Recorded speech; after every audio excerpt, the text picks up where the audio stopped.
रूस की पश्चिम को बहुत बड़ी चेतावनी। एडवांस हथियारों की टेस्टिंग रेंज में पहुंचे हैं मेदवेदेव।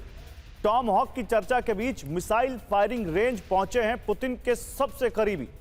मेदवेदेव की मौजूदगी में रूस ने एडवांस वेपन टेस्ट किया है।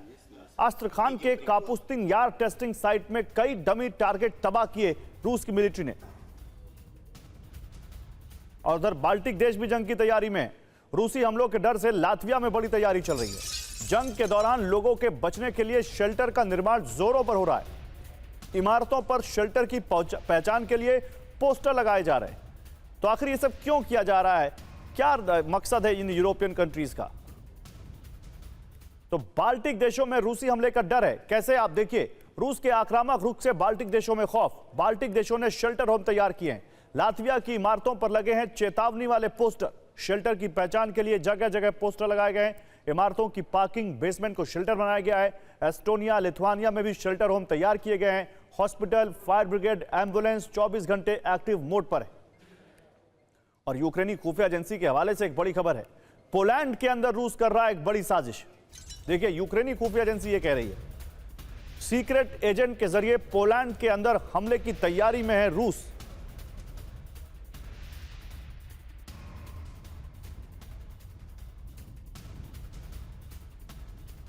तो रूस पोलैंड के अंदर एक सीक्रेट हमले की तैयारी में है।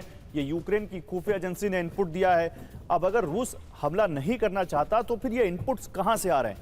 क्यों यूक्रेन के बाद यूरोप को डर है कि उनके यहां भी कुछ ऐसा हो सकता है? नेटो देशों में रूस की घुसपैठ कैसे, समझिए। पोलैंड के अंदर सीक्रेट एजेंट, यूक्रेनी खुफिया एजेंसी का दावा, पोलैंड में घुसकर हमले की तैयारी है रूस की। पोलैंड के अंदर रूसी एजेंट मौजूद हैं। टेलीग्राम ऐप से एजेंटों की भर्ती की जा रही है। पोलैंड में सिविल ड्रेस में ये एजेंट घूम रहे हैं। पोलैंड के बुनियादी ढांचों पर हमले की योजना है।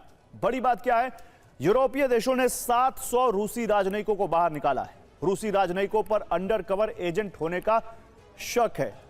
एम्बेसडर वोरा, अब ये कोइंसिडेंट है कि सर आप भी राजनयिक ही रहे हैं? अभी 700 राजनयिक निकाल दिए गए यूरोप से।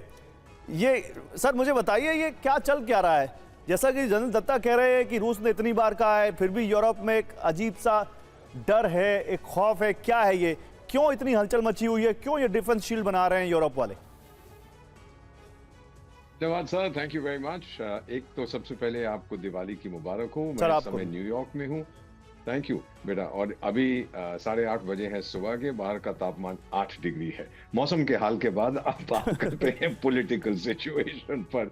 मैं कल शाम को अपने ग्रुप के साथ जब पैदल चल के जा रहा था, वॉशिंगटन स्क्वायर पार्क न्यूयॉर्क में हमारे घर के करीब है, तो हमको पुलिस ने रोक दिया। वहाँ हजारों की तादाद में यंग लोग, स्टूडेंट्स न्यूयॉर्क यूनिवर्सिटी के और दूसरे आ रहे थे। नो किंग, ट्रम्प के अगेंस्ट बहुत बड़ा डेमोन्स्ट्रेशन हो रहा था।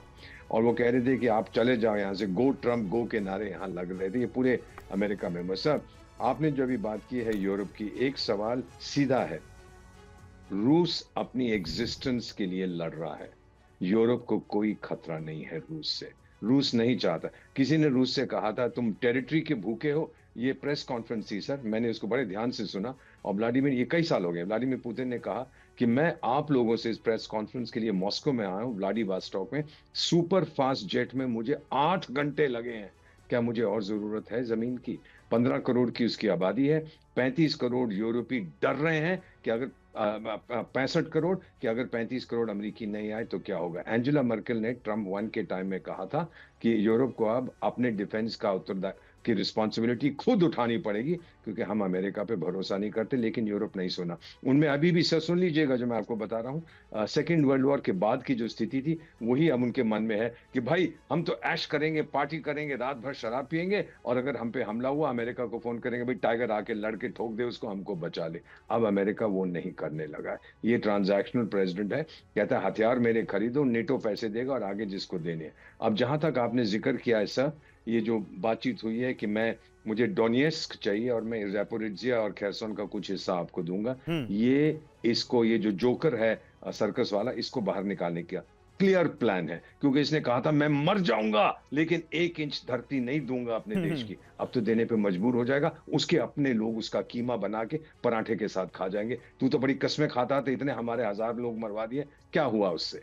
सो आई थिंक ये बड़ा क्लेवर प्लान है, पुतिन शातिर हैं इन मामलों में। और ये हंगरी में जा रहे हैं ना मिलने के लिए सर, हंगरी के जो प्रधानमंत्री हैं विक्टर ओरबान, मैं जानता हूं वो और ये जेलेंस्की एक दूसरे से नफरत करते एक्चुअली हैं। ओरबान को कई बार इसने जेलेंस्की ने इंसल्ट किया है, ओरबान ने वापस इंसल्ट नहीं किया। मैं इतना कंक्लूड करता हूं, ओरबान ने एक हंगेरियन में प्रेस कॉन्फ्रेंस टीवी चैनल को कहा था, क्या आप किसी नेता से मिले हैं जो अपने देश को बर्बाद करना चाहता है? और फिर खुद ही जवाब, हाँ मैं एक से मिला हूं, उसका नाम वोलोडिमीर जेलेंस्की है।